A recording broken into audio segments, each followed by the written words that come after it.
എന്താണ് സാർ ഇതിന്റെ അർത്ഥം? ചോദ്യം ഉത്തരവൊന്നും വേണ്ട, തൽക്കാലം മാഡം വണ്ടിയിലോട്ട് കയറണം എന്ന് പറഞ്ഞ എനിക്ക് കാര്യം അറിയണം. Sorry.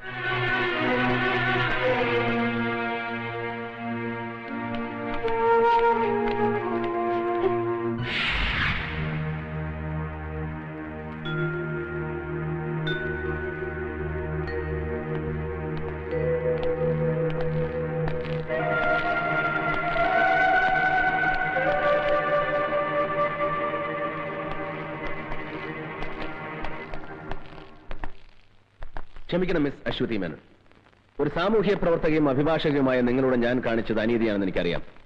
I am really sorry for that. പക്ഷേ വേണ്ടി വന്നു. നോ, ഇത് ഗുണ്ടായിസമാണ്. നിങ്ങൾ നോക്കിക്കോ, ഞാൻ ഇതിനെതിരെ പ്രതികരിക്കും. പ്രതികരിച്ചോളൂ. പക്ഷേ അതിനു മുമ്പ് എനിക്ക് പറയാനുള്ളത് മുഴുവൻ നിങ്ങൾ കേൾക്കണം, കേട്ടേ പറ്റൂ. 2 വർഷം മുമ്പ് coast guard inspector Rajasekharan Nair ദാരുണമായി കൊല ചെയ്യപ്പെട്ടു. അതിന് അദ്ദേഹം ചെയ്ത കുറ്റം, വധിക്കപ്പെടുന്നതിന് ഏതാനും ദിവസം മുമ്പ് സ്ഫോടക വസ്തുക്കളുമായി തീരത്തണഞ്ഞ ഒരു ബോട്ട് കസ്റ്റഡിയിലെടുത്തു.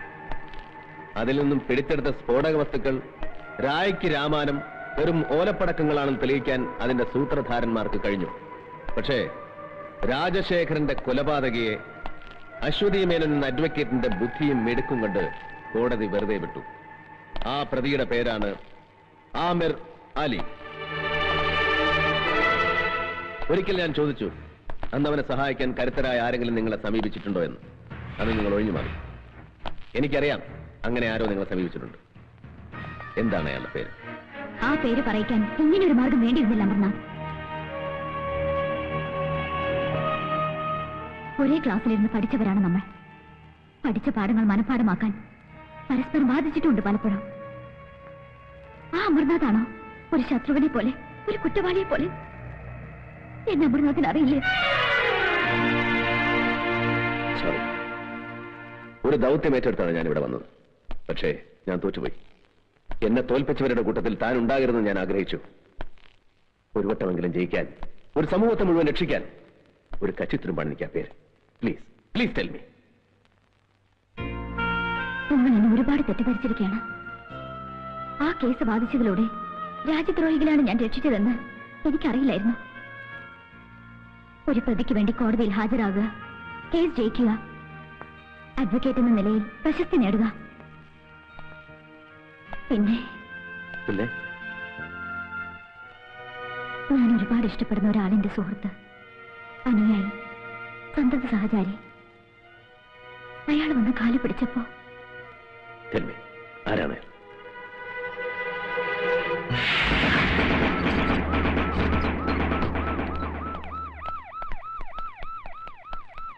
എന്താ? എന്ത് വേണം? എനിക്ക് വീടൊന്ന് പരിശോധിക്കണം. പരിശോധിക്കാൻ? ഞാൻ ആരാണെന്ന് എനിക്കറിയോ? അറിയാം, മന്ത്രിയാണെന്നറിയാം. അതുകൊണ്ടാണ് സ്പെഷ്യൽ സാങ്ഷൻ ഇവിടെ വന്നിരിക്കുന്നത്. നോ പറയരുത്. അർത്ഥണ്ട സാർ, പ്ലീസ്.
ഇതെല്ലാം പരിശോധിക്കുന്നതുവരെ നിങ്ങൾ സേഫാണ്. അതിനിടയിൽ അതിബുദ്ധി കാണിക്കാൻ ശ്രമിച്ചാൽ നാളെ ഇത് പത്രത്തിൽ വാർത്തയാകും. Be careful. Come.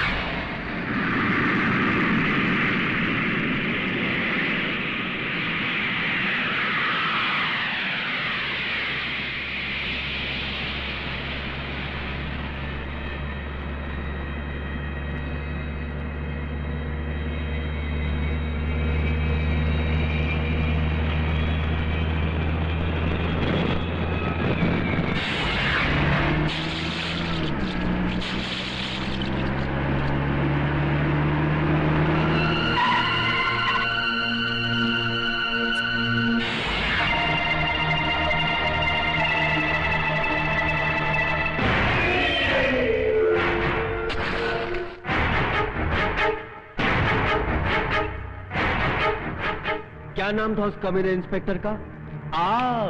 Inspector Amarnath. बड़ा कमाल का आदमी है यार। हर हमेशा मेरे को बोलता था ये करेगा वो करेगा। एक मामूली पुलिस इंस्पेक्टर को कुछ नहीं कर सका, अपने आप को इतना बड़ा बादशाह बोलता है। थू! अरे डूब मरो पानी में साला। मिनिस्टर, क्या वादा किया था जॉन ब्रिटो से? क्या वादा किया था तुमने जिंदगी में सिर्फ एक ही बड़ा काम किया, हमारा सिगरेट का फ्लॉपी डिस्क उस इंस्पेक्टर के हाथ भोंक के। ചില്ലാനാ മत. क्यों नहीं चिल्लाऊं? गया अब साला भोंक के फायदा क्या? क्या फायदा? എനിക്കൊരു മുഖ്യമന്ത്രി പദമാണ് ആവശ്യമെങ്കിൽ നിങ്ങളെ ഇങ്ങോട്ട് കെട്ടി എഴുന്നേൽക്കേണ്ട ആവശ്യം എനിക്കില്ല. പൂമനം കടപ്പുറത്തെ 8 എണ്ണത്തിനെ കശാപ്പ് ചെയ്തപ്പോ എന്റെ 16 MLA-മാരെ കൂട്ടി ഒരു രാത്രി പ്രതിപക്ഷമായ ഒരു അലയൻസ്. അത്രയും മതിയായിരുന്നു ജയദേവന് മുഖ്യമന്ത്രിയാകാൻ. പക്ഷെ നിങ്ങൾ എന്നെ പറഞ്ഞു, വീണ്ടും വീണ്ടും കലാപം ഉണ്ടാക്കാൻ നിങ്ങൾ എന്നെ നിർബന്ധിച്ചു. ലക്ഷങ്ങളുടെ ആയുധങ്ങൾ, സ്ഫോടക വസ്തുക്കൾ നിങ്ങൾ ഇവിടെ ഇറക്കി. പഞ്ചാബിലും കാശ്മീരിലും എന്തിന് തൊട്ടടുത്ത സംസ്ഥാനങ്ങളിൽ വരെ അതിപ്പോഴും പൊട്ടിക്കൊണ്ടിരിക്കുകയല്ലേ? സ്വന്തം നാടിനെ വഞ്ചിച്ച്, എന്നെ വിശ്വസിച്ച എന്റെ ജനങ്ങളെ വഞ്ചിച്ച് നിങ്ങൾ നടത്തിയ ക്രൂരമായ ചൂതാട്ടം. ലോക്, ഇപ്പൊ എന്റെ കയ്യിലെ പട്ടത്തിന്റെ ചരടൊന്ന് പാളിയപ്പോ തടി രക്ഷിക്കാനാണ് ഈ ഗർജനമെങ്കിൽ ഇന്റലിജൻസും ഇന്റർപോളും വലവീശിയിരിക്കുന്ന നിങ്ങൾ ബോംബെയിലും ഡൽഹിയിലും കളിച്ച കളിയൊന്നുമല്ല കളിയെന്ന് എനിക്ക് നിങ്ങളെ ബോധ്യപ്പെട്ടേണ്ടി വരും. അതുകൊണ്ട് ആ വിരട്ടൊന്നും ഇവിടെ വേണ്ട. भाषण दिया? बहुत बहादुर है ना तू? मैं सुना तेरा भाषण, बहुत खुश हुआ. देख लिया कितना ताकत है तेरे में, समझा? നിങ്ങളുടെ വീട്ടിൽ നിന്ന് ആ നായിന്റെ മോൻ എടുത്തോണ്ട് പോയ ഫ്ലോപ്പി പരിശോധിച്ചാ എല്ലാരും കൊടുങ്ങും. അതിനു മുമ്പ് അവനെ തട്ടിക്കളയാൻ വല്ല മാർഗം ഉണ്ടോ എന്ന് ആലോചിക്കും. साला ये खेल ही पूरा डर का है. जहां पब्लिक हमारे से डरना बंद कर दिया, हमारा खेल खत्म. अब आगे का खेल देखो मैं खेलता हूं. ये दुश्मन का हाथ पैर काट के कुछ नहीं होने वाला, उसका साला गर्दन ही काट डालने का. और वो गर्दन मैं काटेगा.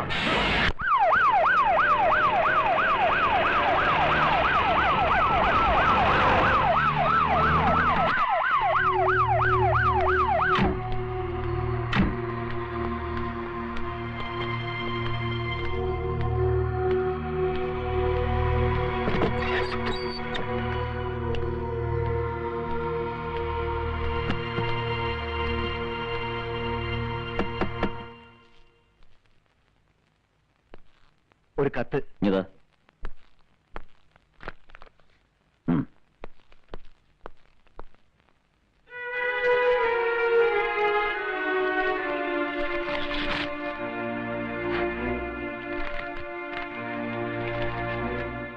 ഞാനിപ്പോൾ ശത്രുവിന്റെ പട്ടികയിലാണെന്ന് എനിക്കറിയാം.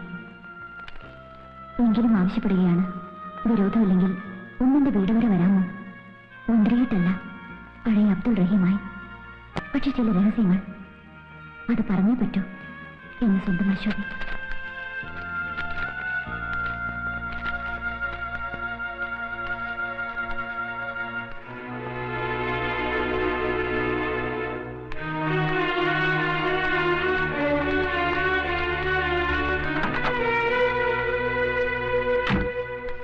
ഒരു ടാക്സി വിളിച്ചിട്ടുണ്ട്. ശരി. ഇല്ല, ഞാൻ അങ്ങനെ ഒരു കത്ത് എഴുതിയിട്ടില്ല. അല്ലെങ്കിൽ തന്നെ ഇങ്ങനെ ഒരു കത്ത് എഴുതാനും ഒരുപാട് തിരക്കുള്ള ഒരാളെ വീട്ടിൽ വിളിച്ചു വരുത്തുവാനും ഞാൻ ആര്? പ്രത്യേകിച്ച് ഒരു ശത്രുവായി ഞാൻ. പ്ലീസ്, അതിലേക്കൊന്നും ഇപ്പൊ കടക്കണ്ട. വിധി നമ്മെ ഒരുപാട് അകറ്റിയിട്ടുണ്ട്. അതിലൊരു പക്ഷേ നമ്മുടെ ആദർശങ്ങൾക്ക് പങ്കുണ്ടാവാം, ഈ സമൂഹത്തിന് പങ്കുണ്ടാവാം. എന്നിട്ടും ചതിക്കാൻ കരിക്കളൊരുക്കി കാത്തിരിക്കുകയാണ് ഇപ്പോഴും ചിലർ. അതിന്റെ സാക്ഷ്യപത്രമാണ് ഈ കത്ത്. ജീവിച്ചിട്ടില്ല ഞാൻ. ജയിച്ചും തോറ്റും പിടിച്ചടക്കി ആദർശത്തെ മുറുകെ പിടിച്ചുകൊണ്ടുള്ളൊരു പടയോട്ടം. തിരിഞ്ഞു നോക്കുമ്പോ ജീവിതം മാത്രം.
സത്യമാണെന്നറിയില്ല. ഇന്നലെ രാത്രി മന്ത്രി അബ്ദുൾ റഹീം സാറ് രഹസ്യമായി വീട്ടിൽ വന്നതായിട്ടാണ് ഇവിടെയൊക്കെ സംസാരം. അങ്ങനെ സംസാരം എന്താണ് കുഴപ്പം?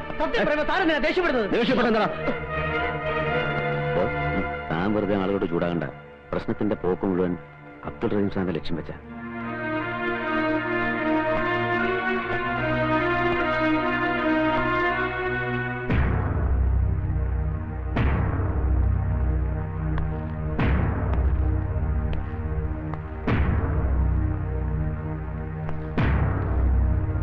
സൂക്ഷിച്ചു നോക്കുമോനെ. ഈ ഫോട്ടോയിൽ കാണുന്ന സാറ് തന്നെയല്ലേ ആന്റിയെ കാണാൻ അവിടെ വന്നത്? അതെ. വേറെ ആരും അവിടെ വന്നിട്ടില്ലല്ലോ. ഇല്ല. അയാൾ വന്ന് എന്തോ ആന്റിയോട് ചൂടായി സംസാരിച്ചു അല്ലേ മോനെ? മോൻ പറഞ്ഞു. ഇത് കൊച്ചുകുട്ടിയല്ലേ സാർ, അവർ തമ്മിൽ സംസാരിക്കുന്ന ഇടയ്ക്ക് ഉറങ്ങിപ്പോയിന്ന് ഈ കുട്ടി തന്നെ പറഞ്ഞില്ലേ സാർ? മിസ്റ്റർ രാമേന്ദ്രൻ, ക്രൈംബ്രാഞ്ചിന് കൈമാറിയ ഒരു കേസാണിത്. പിന്നെ നിങ്ങളെയൊക്കെ വിളിപ്പിച്ചത് സംഭവങ്ങളുടെ പ്രീവിയസ് പൊസിഷൻ എന്തായിരുന്നു അറിയാനാ, അല്ലാതെ ആരോടൊക്കെ എന്തൊക്കെ ചോദിക്കണം, എങ്ങനെ അന്വേഷിക്കണം എന്നുള്ള ബുദ്ധി പറഞ്ഞു തരാൻ വേണ്ടിയല്ല. സാർ 4ാം ക്ലാസ്സിൽ പഠിക്കുന്ന ഒരു കുട്ടിയാണത്. നിങ്ങൾ എന്തിനാ എമോഷണൽ ആകണം മിസ്റ്റർ? ഇമോഷണൽ ആവും സാർ. കാരണം പലപ്പോഴും ഇയാൾ ഒരുപാട് സംരക്ഷിച്ചുള്ളൊരു മിനിസ്റ്ററാ. ഒരാപത്ത് വരുമ്പോ പിന്നെ തിരിച്ചു നന്ദി കാണിക്കണമല്ലോ, അല്ലേ? അത് തോന്നിയത് കൊണ്ടാണ് ഈ കേസ് ഇത്രയും പെട്ടെന്ന് ക്രൈംബ്രാഞ്ചിന്റെ കൈകളിൽ എത്തിയത്. അതിനെക്കുറിച്ചൊന്നും പറഞ്ഞു.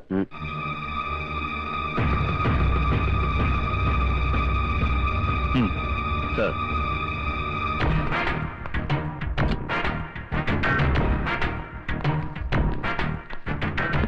ഇതാണ് സാർ മിനിസ്റ്ററുടെ PA. താനല്ലേ മിനിസ്റ്റർക്ക് ടൂറിസ്റ്റ് ആക്ട് വിളിച്ചു കൊടുത്തത്? കാർ വിളിച്ചു കൊടുത്തു.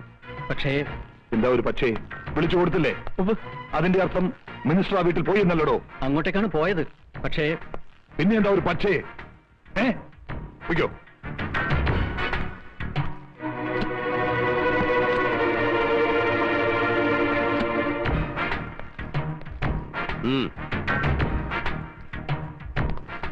തന്റെ വണ്ടിയിലാണ് മന്ത്രി അശ്വതിയുടെ വീട്ടിലേക്ക് പോയത്. അതെ. താനാണ് തിരിച്ചു കൊണ്ടുവന്നതും. അതെ, പോയ പോലെയല്ല മന്ത്രി തിരിച്ചു വന്നത്, അല്ലേ? അദ്ദേഹം ആകെ പരിഭ്രമിച്ചിരുന്നു.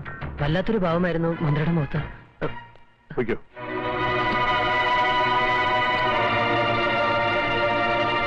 സാർ, മിനിസ്റ്റർക്ക് ആ പെണ്ണിനോട് വേറെയും ശത്രുതയുണ്ട്. അദ്ദേഹത്തിനെതിരെ പ്രകടനം നയിക്കുക, പരസ്യമായി വെല്ലുവിളി നടത്തുക, അതും പഴയ കാമുകി. അല്ലായിരുന്നെങ്കിൽ ഒരിക്കലും അസമയത്ത്, അതും മറ്റാരെയും കൂടാതെ അദ്ദേഹം അവിടെ പോകുമായിരുന്നില്ല. അതെ, മിനിസ്റ്റർ ആയതിന്റെ പേരിൽ സംശയിക്കപ്പെടുന്ന ഒരാളെ ചോദ്യം ചെയ്യാതെ വിടുന്നതും ശരിയല്ല. സാർ പ്ലീസ്, ഇതിന്റെ പിന്നിൽ പ്രവർത്തിച്ചിരിക്കുന്നത് മുഴുവൻ ദേശദ്രോഹികളാണ് സാർ. മറ്റു പല കുറ്റങ്ങളും പുറത്തു കൊണ്ടുവരാതിരിക്കാനും പലരെയും നിശബ്ദരാക്കാനും വേണ്ടി മനഃപൂർവ്വം കളിച്ച കളിയാണ് സാർ. ഷടാപ്പ്! താൻ ആരാടോ ഇതൊക്കെ ചോദിക്കാൻ? കാക്കി കുപ്പായി മണിച്ച് എല്ലാവരെയും രക്ഷിക്കാൻ വേണ്ടി ദൈവം ഭൂമിയിലേക്ക് ഇറക്കി വിട്ട ദൈവപുത്രന? ബാക്കിയുള്ളവരൊക്കെ മണ്ടന്മാരല്ലേ? പാതിരാത്രി നേരത്ത് അംഗരക്ഷകനെയും ഔദ്യോഗിക വാഹനം ഉപേക്ഷിച്ച് മന്ത്രി ആ പെണ്ണിന്റെ വീട്ടിലേക്ക് പോയത് ശൃംഗരിക്കാനല്ലേ? സാർ ഇറങ്ങി പോണം mister. I say you get out മാൻ.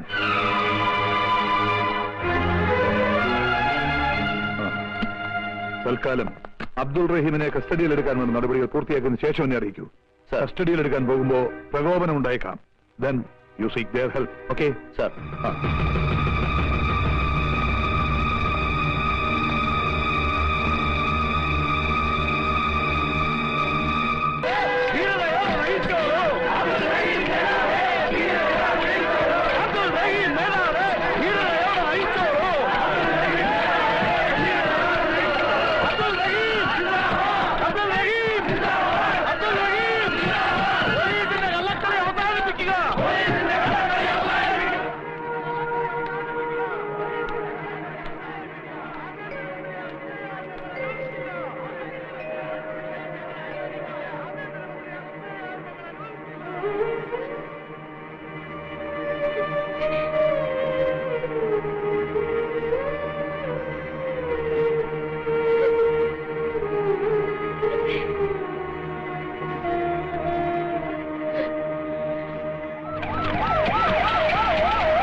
തോപ്പിച്ചുകളുണ്ടോ നമ്മളെ?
മറ്റേ വണ്ടി ഇങ്ങോട്ട്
കോസ്റ്റ് ഗാർഡ് ഇൻസ്പെക്ടർ രാജശേഖരൻ നായരുടെ നിഷ്ഠൂരമായ കൊലപാതകം, പൂമനം കടപ്പുറത്ത് നിങ്ങൾ നടത്തിയ ഹീനമായ മനുഷ്യക്കുരുതി, അധോലോക നായകൻ ജോൺ ബ്രിട്ടോയുമൊത്ത് നിങ്ങൾ നടത്തിയ വൻ ആയുധക്കള്ളക്കടത്ത്, ഇതെല്ലാം പുറത്തു വരുമെന്ന് ഉറപ്പായപ്പോൾ അശ്വതി എന്ന പാവം പെൺകുട്ടിയെ ശ്വാസം മുട്ടിച്ചു കൊന്നു. ആ കുറ്റം അബ്ദുൾ റഹീമിന്റെ തലയിൽ കെട്ടിവെച്ച് 24 മണിക്കൂറിനുള്ളിൽ അയാളെ തടവിലാക്കി എന്നെ നിശ്ചലനാക്കാൻ നിങ്ങൾ കാണിച്ച ബുദ്ധി ആരുടേതാണെന്ന് എനിക്കറിയാം. പക്ഷേ അതുകൊണ്ടൊന്നും എന്നെ തളയ്ക്കാനാവില്ല ജയദേവൻ. നാളെ കോടതിയുടെ കുമ്പസാരക്കൂട്ടിൽ ഞാൻ തന്നെ കയറ്റി നിർത്തും. കൂടെ അവനുണ്ടാവും, ജോൺ ബ്രിട്ടോ. മതിയോടെ പ്രസംഗിച്ചത്. കയ്യൂക്ക് കാണിച്ച് എന്നെ നിന്റെ മുമ്പിൽ കൊണ്ടിരുത്തിയപ്പോ മുട്ടും കുത്തിന്ന് മാപ്പിലൊക്കെ വിചാരിച്ചോ നീ? 7ാം ക്ലാസ്സിൽ പഠിക്കുമ്പോ കൈ പൊടിയും പിടിച്ച് തെരുവിലിറങ്ങിയവനാ ഞാൻ. അതിനിടയ്ക്ക് നിന്നെ പോലെ പല മിടുക്കന്മാരെ കണ്ടും പൊരുതിയും തറത്തും നിന്നവനെയൊക്കെ വെട്ടിമാറ്റിയുവാ ഞാൻ ഈ നിലയിലെത്തിയത്. താൻ പോണു. ഇവനൊരു കോപ്പും ചെയ്യില്ല. ഇവനേക്കാൾ നെഞ്ചൂക്കായിരുന്നു ഇവന്റെ തന്തയ്ക്ക്. എന്നിട്ട് എന്ത് പറ്റി? ഒരു പഴമ്പായി പൊതിഞ്ഞ് ഇവന്റെ മുമ്പിൽ വെച്ചു കൊടുത്ത ചാരുവസ്തിയും സ്വന്തം തന്തയുടേതായിരുന്നു എന്ന് ഉറപ്പുണ്ടോ നിനക്ക്? ഒപ്പം കത്തിക്കരിഞ്ഞ ഏതോ തീറ പോലീസുകാരന്റെ അസ്ഥിയെടുത്ത് ശേഷക്രിയ നടത്തേണ്ടി വന്നവനല്ലേടാ നീ. ഇനി പറ, അച്ഛന്റെ ചരിത്രം ആവർത്തിക്കണം നിനക്ക്? പാവല്ലേ നിന്റെ അമ്മ.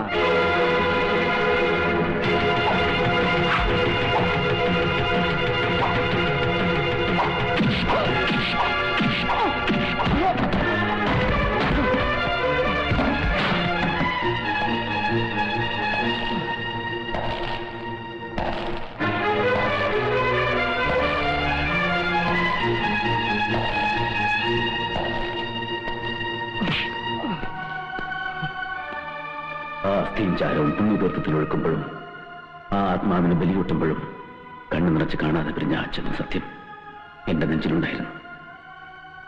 1000 വട്ടം ജന്മമെടുത്താലും അച്ഛനെന്ന വാക്കിന്റെ അർത്ഥവും പൊരുളും നിനക്ക് മനസ്സിലാവില്ല. അതറിയണമെങ്കിൽ ഒറ്റ തന്തയ്ക്ക് ജനിക്കണം.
നിങ്ങൾക്ക് അച്ഛനെയും മകനെയും സഹോദരങ്ങളെയും നഷ്ടപ്പെടുത്തിയത് ഇവനാണ്.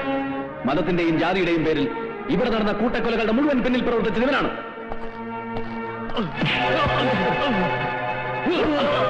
ജോൺ ബ്രിട്ടോ, വർഗീയ സംഘർഷങ്ങളുടെ നാടല്ല ഇത്. തീവ്രവാദത്തിന്റെ വിത്ത് വിതച്ചാലും മുളയ്ക്കുന്ന വിളഭൂമിയല്ല ഇത്. അക്ഷരം പഠിക്കുന്ന ആദ്യ പാഠത്തിന്റെ ആദ്യ താളിൽ നിന്നും മനഃപാഠമാക്കിയ, ദേശസ്നേഹത്തിന്റെ അമൃതാക്ഷരങ്ങൾ ജപമന്ത്രമാക്കിയ ദേശസ്നേഹികൾ വാഴുന്ന നാടാണോ ഇത്? ഈ പവിത്ര ഭൂമിയിൽ ചോരത്തുള്ളികൾ വീട്ടിൽ ലാഭം കൊയ്യാൻ ആരെയും അനുവദിക്കില്ല ഞങ്ങൾ.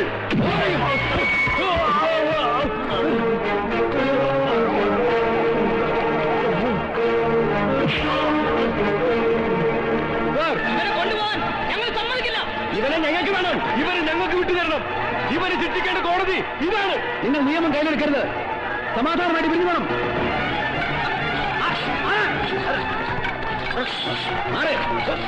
പിരിഞ്ഞു പോവാൻ